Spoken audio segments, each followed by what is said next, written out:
pessoal, tudo bem com vocês? Eu espero que sim, que vocês estejam bem. E hoje eu estou muito feliz porque eu vou tratar de um livro que eu demorei a trazer aqui no canal, mas é também porque eu acabei terminando hoje, mas que é um livro que, se você ler, com certeza você vai revisar sobre a sua comunicação, sobre a sua conduta ao se relacionar com as outras pessoas, a sua empatia, a sua simpatia com variadas outras pessoas. Bem, o livro que hoje a gente vai tratar é esse livro que Marshall Rosenberg escreveu, Comunicação Não Violenta, técnicas para você aprimorar relacionamentos pessoais e também profissionais. Eu confesso que esse livro me surpreendeu. Eu fui atraída pelo nome do livro, Comunicação Não Violenta. Eu achei muito expressiva esse título e eu quis saber mais a respeito dessa comunicação não violenta.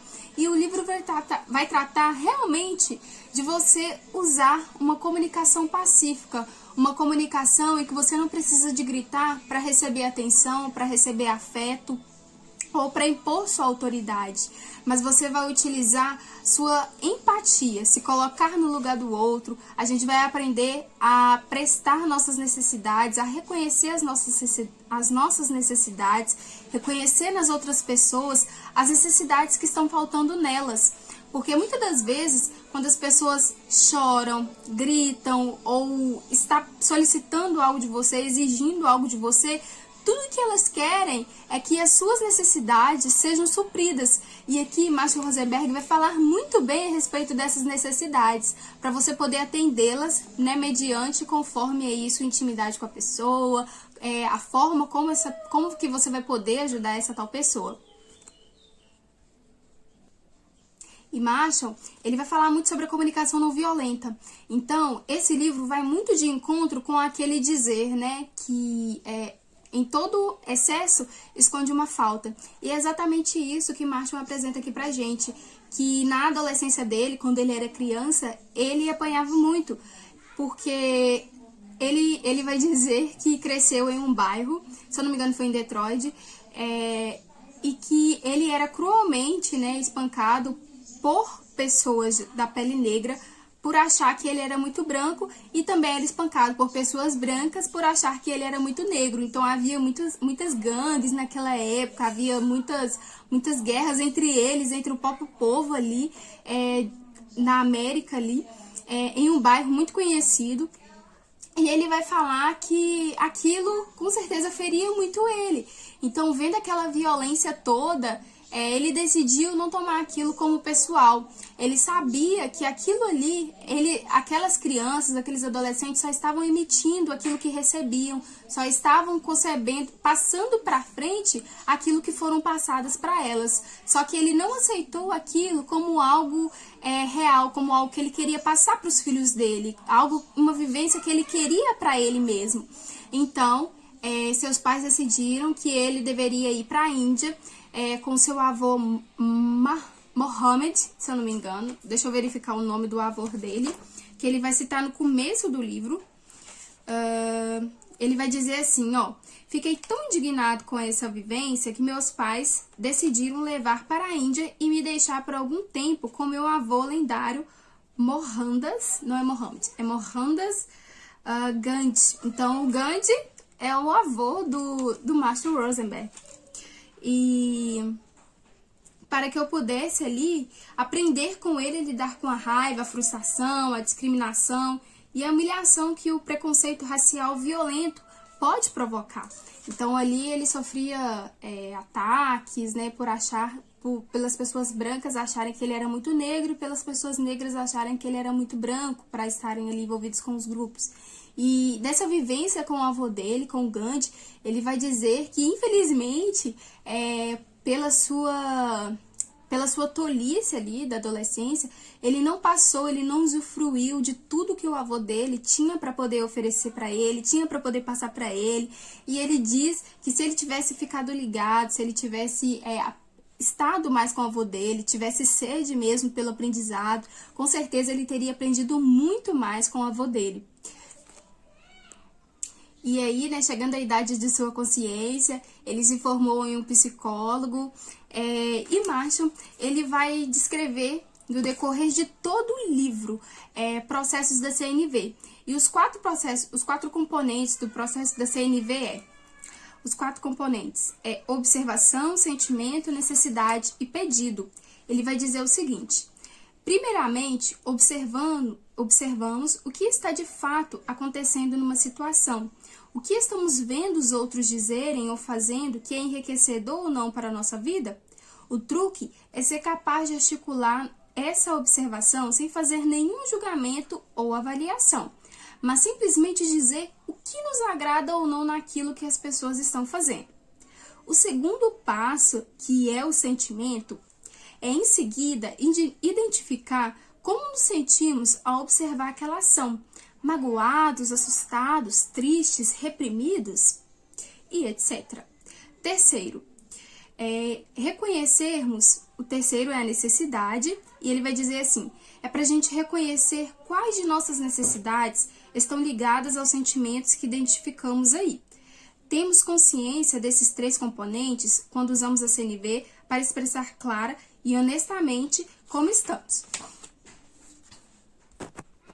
E o quarto componente, enfim, vai ser o pedido, que é onde você, mediante a esses três estágios, você verificou talvez a sua necessidade ali, o seu sentimento ali foi de repúdio ou algo do tipo, ou que você se sentiu muito triste, então você vai pedir àquela pessoa encarecidamente, né, para que ela não repita tal ato, né, ou que aquele ato a feriu profundamente, que aquilo não se repetisse novamente, né, ou mesmo você saia daquele lugar, daquele ambiente e não volte até que tudo se normalize, que tudo fique correto.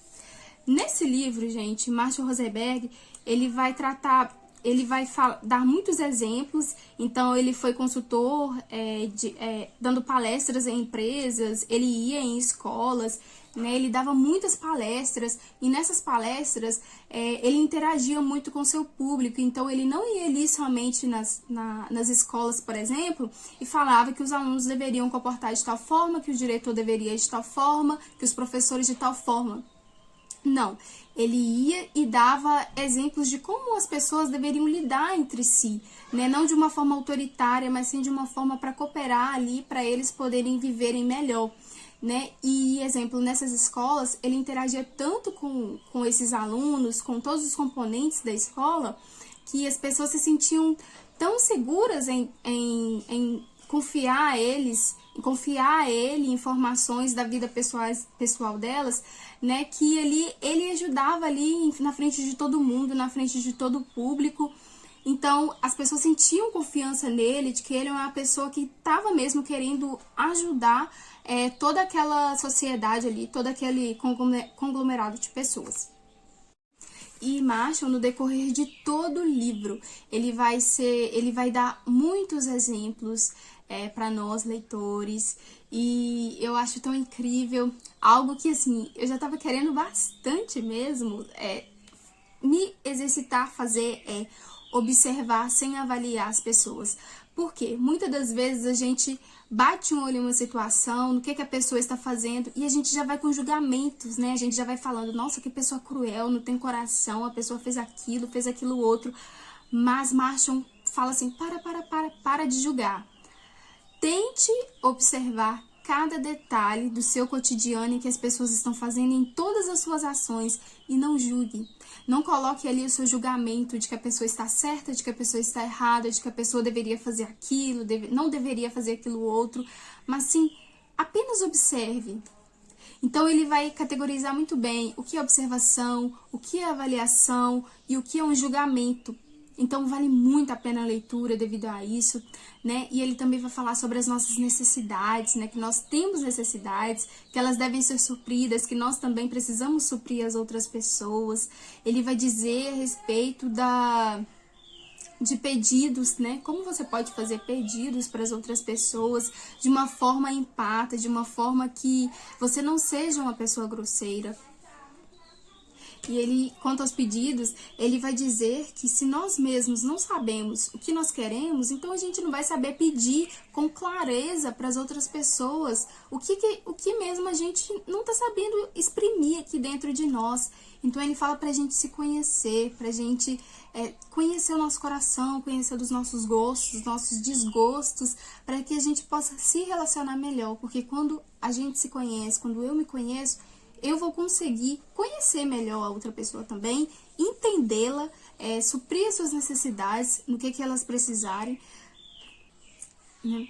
E mediante a desconfortos, Marshall vai dizer que não é pra gente esconder os nossos sentimentos. Não esconda os seus sentimentos para as pessoas, né? Demonstre-se ser vulnerável, né? Hoje ele vai dizer sobre a cultura, né, de você ser fortão o tempo inteiro, de você saber de todas as coisas o tempo inteiro, e não existe isso de você saber, né? A gente vê casos, né, e isso é a vida, das pessoas morrerem e não saberem de tudo. As pessoas estão lá com 120 anos, com 80, com 90 e não sabem de tudo. Todos os dias tem algo a se aprender. E muitas vezes ele vai dizer que a nossa cultura, né, que exige esse cargo mais formal, isso sucumbe muitas pessoas, né, de emitirem ali os seus sentimentos, de demonstrarem ali a sua própria fragilidade, de que eu tenho uma necessidade, eu preciso que ela seja suprida, né, eu preciso que me ouçam, eu preciso também ouvir as pessoas e demonstre mesmo. E ele vai dizer que é muito ruim você não demonstrar os seus sentimentos, de você não expor o seu sentimento, seja uma pessoa de confiança, né, ou mesmo porque quando ele vai dizer que quando você demonstra a sua fragilidade, demonstra a sua vulnerabilidade, você tende a convencer melhor as pessoas, né, a te entender. Porque quando você demonstra os seus sentimentos, vai coincidir com os sentimentos das outras pessoas também. Porque nós somos seres humanos, e seres humanos nós temos sentimentos. Então, quando a gente demonstra o nosso sentimento, é mais provável que a outra pessoa receba a sua mensagem com muito mais humanidade, né? Com coincidência, né? Porque muitas vezes o que você relata ali, que está se passando dentro de você, a outra parte também pode ter sofrido por um tempo o que você está sofrendo agora. Então, ela vai se colocar no seu lugar, então ela vai te entender. E aí, Marshall também vai falar sobre a paráfrase. Ele vai dizer o seguinte: como sabemos, a mensagem que enviamos nem sempre é a mensagem que é recebida. Geralmente, dependemos de pistas verbais para determinar se nossa mensagem foi compreendida na maneira que queríamos. Mas, se não temos certeza de que foi recebida como pretendíamos, precisamos ter uma maneira de solicitar claramente uma pessoa que nos diga como a mensagem foi ouvida, de modo que corrija qualquer mal entendido. Então, Marshall vai dizer que se você fez um pedido, pediu algo a alguém, parafraseie o seu pedido, ou solicite que a pessoa repita o que você pediu, acabou de pedir, porque isso evita muito mal entendido, controvérsia. Então, se você pediu, fulano, compra um sorvete de banana para mim, fazendo favor, e fulano tava mexendo no computador, tava mexendo no celular, tava muito aéreo, então você pode pedir, por favor, você compreendeu o pedido que eu fiz? Né? E aí a pessoa, se realmente ela tiver compreendido, né, ela vai repetir para você. Mas Marshall também vai dizer que esse pedido deve ser feito com total singeleza, com total serenidade, porque muitas vezes, se você pedir para a pessoa repetir, ela vai achar que você está sendo ignorante. E não é essa a mensagem que você vai querer passar, mas sim é a mensagem de querer saber se realmente a pessoa recebeu a mensagem, captou, sim, entendeu. Né? E quanto a respostas, Marshall vai falar que nós precisamos ser muito pontuais em relação a isso, né? Porque você precisa já começar a conversar com a pessoa já sabendo a resposta que você deseja ouvir, em determinados casos, ok? Então, ele vai dizer assim, fazendo pedidos, aqui ele vai especificar a um grupo. Ele vai dizer, quando não somos claros quanto à resposta que desejamos, podemos iniciar conversas improdutivas que terminam sem satisfazer às necessidades de ninguém. E aí, mais pra frente, ele também vai tratar sobre rotulações, né? Muitas vezes, e aí tá muito ligado ao julgamento. Então, ele vai falar o seguinte: ao rotularmos as pessoas, tendemos a agir com relação a elas de uma forma que contribui para criar o próprio comportamento que nos incomoda. Então, percebemos como uma confirmação de nosso próprio diagnóstico. E ele vai falar sobre profecias. Eu acho tão interessante a forma como ele trata dos assuntos, que ele vai falar sobre essa questão de rotulações, que se você rotula uma pessoa, se você julga determinada pessoa, você está criando uma profecia pelaquela pessoa. Porque às vezes você nem conhece determinada pessoa, ou você conhece. E um exemplo, Joãozinho fez aquilo uma única vez. Você rotulou: esse menino, esse meu filho é muito desobediente. Só que ele fez uma única vez, ou variadas outras vezes. Mas se você falar que ele é desobediente, você vai estar o rotulando. E isso é uma profecia para ele continuar a ser um menino desobediente, né? Fulano de tal nem estuda, fulano de tal um mau profissional. Ou seja, você está profetizando, e muitas vezes isso é um diagnóstico do que você tem dentro de você mesmo e do que a outra pessoa pode se tornar. Porque, né, como a gente já sabe do ditado popular, palavras sem poder. E muitas vezes nós temos que ter cuidado ao nos rotularmos, né? Muitas vezes nós temos auto-julgamentos que não são bons, né? Julgamentos que, se a gente começar a nos rotular, né, a gente vai definhando cada vez mais e acaba que isso também a gente pode profetizar para nossa própria vida, né? Então, que a gente possa profetizar coisas boas, né? E não maledicências, coisas ruins, né? Eu não sei fazer nada, eu nunca aprendo nada, eu nunca sei fazer nada, né? Geralmente isso o quê? Isso vai acabando com você continuamente, porque você está profetizando sobre a sua própria vida, né? E agora a gente vai discorrer sobre o livro, porque eu marquei muito, gente, olha. Eu marquei muito. Depois que eu já tava na metade do livro, que eu comecei a marcar com a caneta, porque eu não sei onde que foi parar o meu marcador. Mas aí depois eu coloquei post-it também, e ajudou. E eu comparo o Marshall Rosenberg, comparo não, né? Eu acho ele muito parecido, inclusive foi contemporâneo, de Zygmunt Bauman, que inclusive tem vídeo aqui no canal dele, né? Só que Bauman era mais voltado para o lado do mundo líquido e Marshall para a comunicação. Mas o que eu vejo que os dois têm em comum é que eles veem essa escassez da personalidade humana, desse ócio que o próprio ser humano carrega dentro dele e que quer despejar em coisas, no caso de Zygmunt, e no caso de Rosenberg, quer despejar em pessoas, em palavras. Eu acho muito interessante em relação a isso. Inclusive, eu fiz várias anotações no decorrer de todo o livro. Não sei se vai aparecer. Não sei por que tá tão claro assim. Olha só. Não apareceu. Acho que apareceu agora. Olha só. Fiz várias anotações porque realmente o livro é muito construtivo. Assim, em um vídeo não tem como eu falar pra vocês todos os benefícios do livro.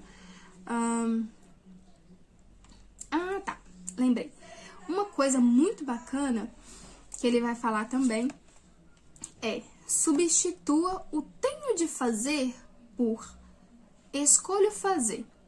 Sabe por quê? Às vezes, por exemplo, você escolhe algo, né? Porque só tem aquilo e você precisa viver daquilo, mas você não gosta de fazer. Mas, ou seja, você escolheu, você optou, você assinou um contrato, você fez, sei lá, muitas coisas para poder ter aquilo na sua vida. Então, tudo que você tem na sua vida hoje é porque você escolheu. Rosenberg vai dizer isso, que você escolheu isso. Por quê? Você fez essa escolha de ter coisas na sua vida. Então, o emprego que você tem é algo que você escolheu. As roupas que você veste é algo que você escolheu, né? O seu saber, o seu entendimento, sua intelectualidade, sua sabedoria, é você que escolheu. Porque você corre atrás das coisas.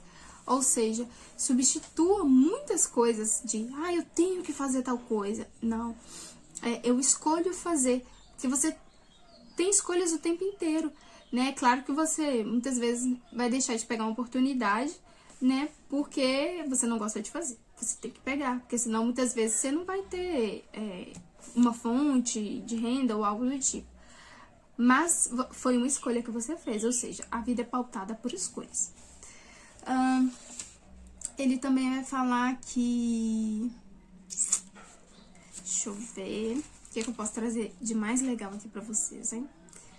Ah, tá. Ele vai falar sobre como você pode expressar raiva, né? E ele vai falar sobre culpa. Ele vai dizer o seguinte: culpar e punir os outros são expressões superficiais de raiva. Se desejamos expressar plenamente nossa raiva, o primeiro passo é eximir a outra pessoa de qualquer responsabilidade da nossa raiva. Em vez disso, fazemos brilhar a luz da consciência sobre nossos sentimentos e necessidades. Ao expressarmos nossas necessidades, é bem mais provável que elas sejam atendidas do que se julgarmos, culparmos ou punir os outros. Né? E que eu acho tão interessante em Rosenberg, que ele vai dizer que o que as outras pessoas nos fazem pode produzir em nós sentimentos, certo? Mas o que as outras pessoas fazem nunca é a causa que me fez ter determinada atitude. Mas sim, pode ter sido um estímulo, ou seja, Maria me empurrou no metrô ou no ônibus. Ou seja, Maria me deu um estímulo para eu ficar com raiva dela, ou de eu querer empurrar ela de novo, mas não a causa. Sabe por quê? A causa, a decisão aqui está comigo, se eu empurro ela de novo ou se eu fico com raiva dela. Eu acho incrível nisso em Rosenberg, que ele pega algo totalmente discrepante, que as pessoas não gostam de falar, né, que muitas vezes eu acho que é muito duro, né, para tratar da forma da leveza que ele trata, e assim, trata de uma forma muito didática pra gente, né?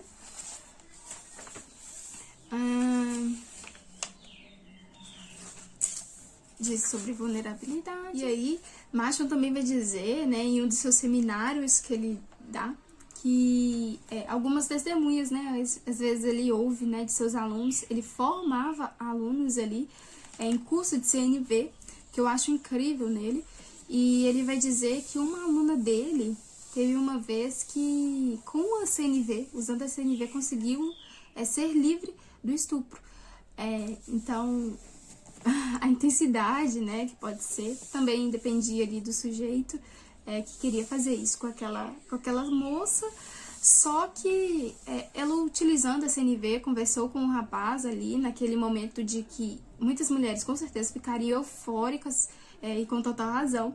E essa moça conseguiu ali livrar-se e entregando somente a bolsa, e o homem saiu com a bolsa e não a violentou sexualmente.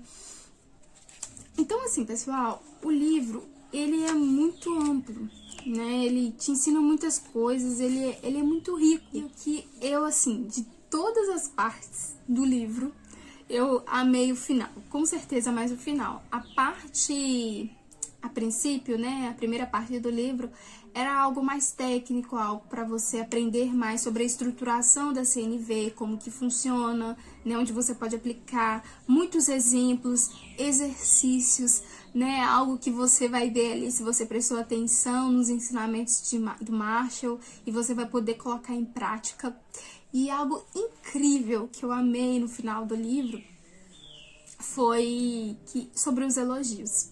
Sobre você saber receber elogios, né? E ele vai dizer que muitas das vezes, ao recebermos elogios, nós nos sentimos como aquele humilde, né? Aquele elogio humilde, de que, não foi nada não, né? A pessoa te elogia assim, nossa, seu cabelo tá lindo, né? E você, não fiz nada, que é isso? Né? Ou, seu trabalho foi incrível, eu gostei bastante, a pessoa te elogiando, te tecendo de elogios ali. E você fala, não foi nada, ou, não esquenta a cabeça com isso não, isso foi muito fácil, né? Ou mesmo quando você ajuda uma pessoa e você não recebe aquele elogio. Tudo bem, foi nada, né?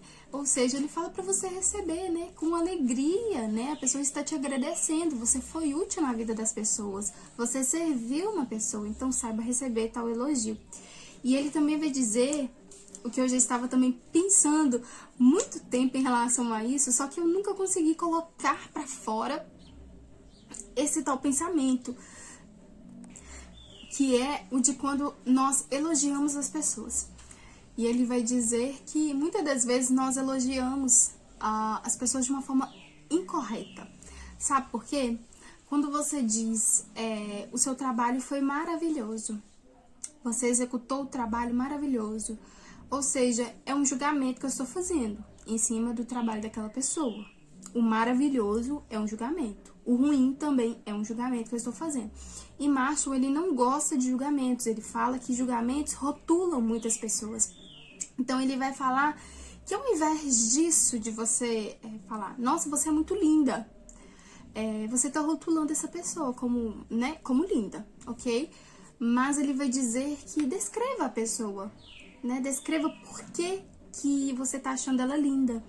Então, você pode dizer o seguinte, nossa, você trouxe tanta paz em meu coração, você trouxe tanto acolhimento com a sua aparência hoje, o corte do seu cabelo trouxe tanta alegria para o nosso ambiente, obrigado por você ter cortado o seu cabelo dessa forma, né? Esse corte te deu vida, valorizou o seu rosto, os seus traços, ou seja, é uma forma de você elogiar a pessoa sem dizer, você é linda, né? Então, quando a mulher se maqueia, veste uma roupa muito linda, né? Descreva a mulher, descreva o que você sentiu, qual necessidade ali sua foi suprida quando ela se arrumou ali, por exemplo, né?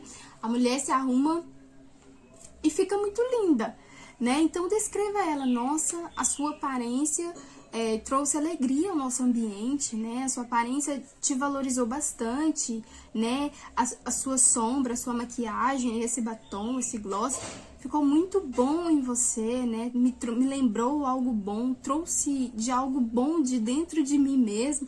E Marshall também tem um processo para esse elogio, né? Para esses elogios. E nos seminários dele, ele vai falar que uma mulher chegou perto dele, elogiando ele, se eu não me engano, ela falou assim que o trabalho dele estava muito bom.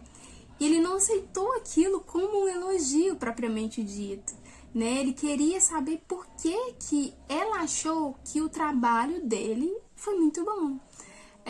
E aí, ele conversando com ela, explicou por que aquilo não era um elogio. E depois de alguns minutos, né, ela conseguiu se sondar e saber que também aquilo não era um elogio e viu as necessidades dela. Então, quais que eram as necessidades dela por achar que o trabalho de Marshall foi muito bom? Ela vai falar que porque ela conseguiu lidar com o filho dela de 18 anos ali que estava muito rebelde. Ou seja, ali o trabalho de Marshall supriu uma necessidade dessa mulher que agora estava elogiando ele. Após Marshall ter explicado para essa mulher, né, o que era o elogio, como, né, os processos, etc. Em sua conversa, ele vai dizer assim, agora eu gostaria de saber quais suas necessidades foram atendidas quando falei essas coisas, que eram os processos, né, a palestra dele, etc. E ela disse, tenho um filho de 18 anos e não tenho conseguido me comunicar com ele. Tenho procurado desesperadamente alguma orientação que possa ajudar a me relacionar com ele de forma mais amorosa. E essas duas coisas que você falou me deram a orientação que eu estava procurando. Ou seja, esse comentário é um elogio tecido. E aí, Marshall troca a palavra elogio por apreciação. E aí ele tem um processinho para distinguir aí o elogio para a apreciação, que a apreciação é o termo usado mais na CNV. E a gente vai dizer, ele vai falar assim, a CNV distingue claramente 3 componentes ao expressar-nos na apreciação. A primeira é as ações que contribuíram para o nosso bem-estar. Ou seja, para você poder apreciar aquela pessoa, elogiar aquela pessoa, o que ela contribuiu para o seu bem-estar. Segundo, as necessidades específicas que foram atendidas. Quais suas necessidades foram atendidas ali quando você elogiou outra pessoa? E terceiro, os sentimentos agradáveis gerados pelo atendimento dessas necessidades. Né? Então, isso vai de encontro ao que eu disse a respeito do elogio, né? Nossa, você fez um bom trabalho, né? Troque por ele, troque por argumentos, né? Para tirar disso, para tirar algo como um jargão, um padrão que os seres humanos têm, né? De falar, nossa, você é lindo, o seu trabalho foi bom. Não diga, seu trabalho agregou bastante na minha vida, isso me fez estudar mais, me fez passar no meu TCC, na minha faculdade, na minha matéria e etc, né? Então, dê nome aos bois, aos seus sentimentos aí que passam dentro de você. E assim, eu amei esse capítulo, com certeza eu vou ler ele muito mais vezes do que o próprio livro todo. E ele também vai dizer sobre agradecimento, ele vai falar assim, agradecer na CNV é: isto é o que você fez, isso é o que eu sinto, essa é a minha necessidade que foi atendida. Ou seja, a Maria pegou um copo de água para o João, ela sentiu um sentimento de agradecimento, nossa, minha necessidade aqui foi atendida, uma pessoa pegou um copo de água para mim. Essa é minha necessidade que foi atendida, ou seja, ela bebeu a água, a necessidade dela foi atendida, né? E isso é o agradecimento na CNV. Eu gostei bastante. E aí, o Marshall vai dizer que, sobre os elogios, que ao longo da minha vida já fui chamado de uma infinidade de nomes. No entanto, não me lembro de ter aprendido nada quando dizem que eu sou, né? E aí ele vai dizer sobre as rotulações e etc, né? Que ele não se aplica aqui na CNV, rotulações nem julgamentos. Então, quando você diz, existe uma grande diferença quando você diz, você é muito inteligente, né? Que é um elogio para uma apreciação quando você diz, né? A sua forma de pensar agregou bastante na minha vida, né, e me fez entender novos rumos da minha vida, me fez questionar algumas atitudes que eu estava tendo. Ou seja, e também é muito mais marcante você dizer a apreciação, que eu acabei de dizer, do que o elogio. Porque muitas vezes você acaba se rotulando, né, como um exemplo, né, como inteligente, mas e os adjetivos, né? E o que te fez ser inteligente, né? Os componentes que te fazem ser inteligente. E a gente tem mais um pouquinho sobre receber elogios, que ele vai falar o seguinte. Em um contexto está o egocentrismo, que diz assim: acreditar que somos superiores porque fomos apreciados, ou elogiados, bajulados, etc. Em outro extremo está a falsa humildade, negando a importância da apreciação com desmerecimento. Não foi nada. Nafez, que era um grande amigo de Marshall, me mostrou que eu poderia receber apreciação com alegria, consciente de que Deus deu a todos o poder de enriquecer a vida dos outros. Se tenho consciência de que é esse poder de Deus operando através de mim que me dá o poder de enriquecer a vida dos outros, então posso evitar tanto a armadilha do ego quanto a falsa humildade. Né? E Marshall vai falar sobre que um dos componentes da CNV é você enriquecer a vida da outra pessoa, né? Você agregar ali na vida da outra pessoa. Qual necessidade que a outra pessoa está precisando que eu possa sanar, que eu possa ali e ajudá-la. Também vai dizer que quando as pessoas não fizerem algo que a gente está solicitando, pedindo, não é porque elas são ruins, muitas vezes, mas, às vezes, nós rotulamos as pessoas quando elas não fazem determinadas coisas que a gente pede pra elas. Então, isso é muito típico do ser humano, né? A fulana é muito ruim, fulano não faz nada pra mim, né? Ou nunca me deu nada. Então, a gente tem que rotular as pessoas quando elas não fazem nada do que a gente quer, ou uma vez ou outra fez e a gente quer que faça sempre.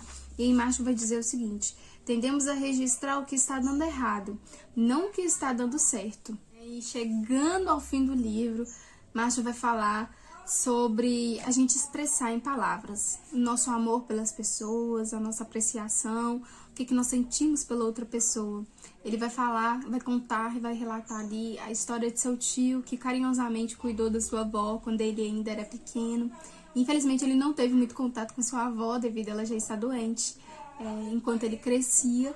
Mas ele tinha um tio, e esse tio, ele veio a envelhecer, né? E Marshall, com esse processo da CNV, ele viu o cuidado que o tio tinha com a avó, e ele apreciava muito aquilo, então ele achava muito lindo, né? E queria ajudar, contribuir ali para a vida do tio também.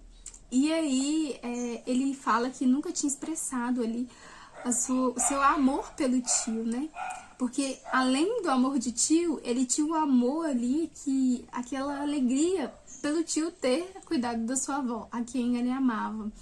Então, em um dado momento, ele expressou ali seu amor pelo seu tio e foi sucesso. E ele vai dizer o seguinte: tenho certeza de que ele já sabe quanto significa para mim. Ele diz pro tio dele, né? Não preciso dizer isso em voz alta. Além do mais, ele pode ficar constrangido se eu puser isso em palavras. Eu havia presumido inúmeras vezes que os outros sabiam da intensidade de minha apreciação por eles, para mais tarde descobrir que não sabiam, né? Muitas vezes isso acontece com a gente também, né? Às vezes a gente acha que as pessoas sabem dos nossos pensamentos, né? Que, sei lá, que elas sondam o nosso coração, a nossa mente, para saber que elas são importantes pra gente, né? Só que não é assim que Marshall nos ensina. Ele vai ensinar que a gente precisa expor isso em palavras, não só em atitudes, mas também em palavras, né? Que o eu te amo, né? Eu gosto de você, né? Eu gosto quando você faz uma comida dessa pra mim, eu gosto quando você usa esse tempero, gosto quando você me satisfaz as minhas necessidades. E ele vai ser muito claro, né? Ele é muito pontual em todos os assuntos.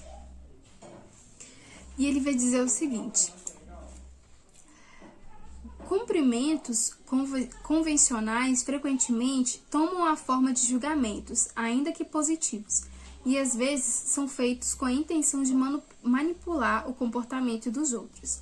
A CNV nos encoraja a expressar apreciação somente para celebrar. Primeiro, colocamos em ação que contribui para o nosso bem-estar. Segundo, a necessidade específica que foi atendida. Terceiro, o sentimento prazer que foi gerado em consequência disso. Quando recebemos elogios expressos dessa maneira, podemos aceitá-los sem nenhum sentimento de superioridade ou de falsa humildade, celebrando juntamente com a pessoa que nos oferece sua apreciação. E aí, um testemunho muito lindo que Marshall conta aqui no livro em relação à sua avó. Ele trata de uma forma tão delicada, de uma forma tão gostosa de ouvir, né? Que se ele tivesse relatado mais sobre a avó dele, com certeza eu me interessaria. E ele vai falar que a avó dele ajudava muitas pessoas, né? Era muito fraterna, hospitaleira. E ela, certa vez, ajudou um moço que ele se intitulou por nome de Jesus. E ela perguntou: Jesus de quê? Né? Referindo-se ao sobrenome, né? Querendo saber o sobrenome desse moço. E ele falou: Jesus, o Senhor. E ela, não tendo inglês muito trabalhado, o tio de Marshall falou que ela falava o Senhor, com 2 S's aí. E ela brigou aquele homem chamado Jesus. E Marshall vai dizer que ele ficou ali durante 7 anos na casa da avó dele. Ou seja, praticamente se tornou um homem ali até da família, né? Durante 7 anos é muito tempo. E Marshall, quando eu li isso aqui, eu lembrei muito de Jesus pelo seguinte fato. Ele vai dizer o seguinte: depois que a avó dele abrigou esse homem, né, deu comida, deu água, né, deu de tudo para ele, deu roupa. E ele vai dizer o seguinte: ela pensava em que as pessoas sentem e não do que precisam. Se elas têm fome, alimente-as. Se não têm um teto sobre a cabeça, dê-lhes um lugar para dormir. Isso vai muito de encontro ao que Jesus disse, né? Se tem fome, dá-lhe de beber. Se tem sede, dá-lhe de comer, né? E a própria Bíblia diz que a gente é para ser muito hospitaleiros com todas as pessoas. E ele fez uma canção, né? Um poema em relação a isso, que é muito lindo. ele vai dizer o seguinte: um dia, um homem chamado Jesus apareceu à porta de minha avó. Ele pediu um pouco de comida, mas ela não deixou mais só. Ele disse que era Jesus, o Senhor. Ela não foi a Roma para confirmar. Ele ficou por vários anos, assim como muitos outros em seu lar. Foi a maneira judaica que ela me ensinou o que Jesus tinha a dizer. Daquele modo preciso, ela me ensinou o que Jesus tinha de fazer. E era: alimente os famintos, cure os doentes, e então se dê um tempinho. Nunca ande quando puder dançar. Faça da sua dança um aconchegante ninho. Foi a sua maneira judaica que ela me ensinou o que Jesus tinha a dizer. Daquele modo precioso, ela me ensinou o que Jesus tinha a dizer. Ou seja, sermos hospitaleiros, né?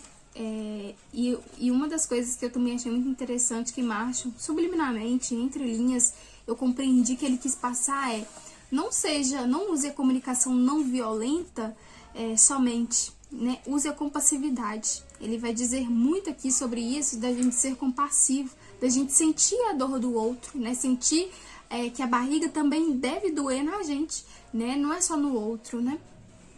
E ele vai falar, né? Eu penso pra mim, né, que ele queria dizer o seguinte, né? Não use só comunicação não violenta, mas alimente quem está com fome, né? Dê roupas a quem precisa, dê palavra amiga quando precisa, né? Igual a palavra de Deus fala, chora com os que choram, alegra com os que se alegram. E assim a gente vai vivendo uma humanidade muito mais humana, né? Muito mais fraterna, conhecendo mesmo as pessoas, né? E não tenha medo de dizer sobre os seus sentimentos, né? Muitas vezes a gente tem medo pela nossa sociedade, às vezes repressiva, né? De que a gente tem que ser forte o tempo todo, né? Ainda que seja com poucas pessoas, né? Mas que a gente precisa expressar os nossos sentimentos, mas a nossa vulnerabilidade, ele vai dizer que com todas as pessoas. E eu espero que vocês tenham gostado do vídeo. E esse livro, gente, ele tem sido usado, né, em muitas convenções, reuniões, e eu tenho certeza, né, que se passar a usar esse livro, se todas as pessoas lessem esse livro e aplicassem, entender esse processo, entendessem, né, a coisa, né, como se diz, com certeza eu com certeza seria uma pessoa muito melhor, uma mulher muito melhor, que foca mesmo nas pessoas, nas necessidades daquelas pessoas. Inclusive, quando eu vi sobre Marshall falando sobre as necessidades, né, quando as pessoas pediam alguma coisa pra mim, eu já comecei a aplicar algumas coisas, né? Quando eu divergia de opinião com alguma pessoa, eu já falava comigo mesma: qual a necessidade daquela pessoa, será? Então você vai acabar sendo perito ali em determinadas áreas que Marshall vai falar.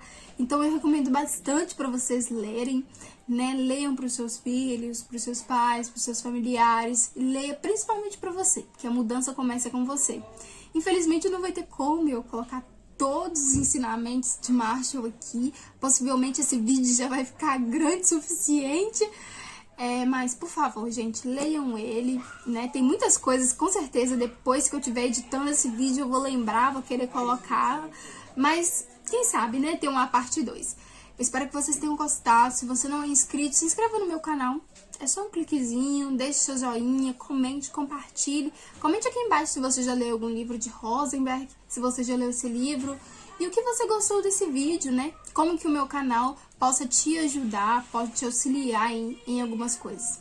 Mas enfim, que Deus te abençoe. Espero muito que esse vídeo tenha agregado na sua vida.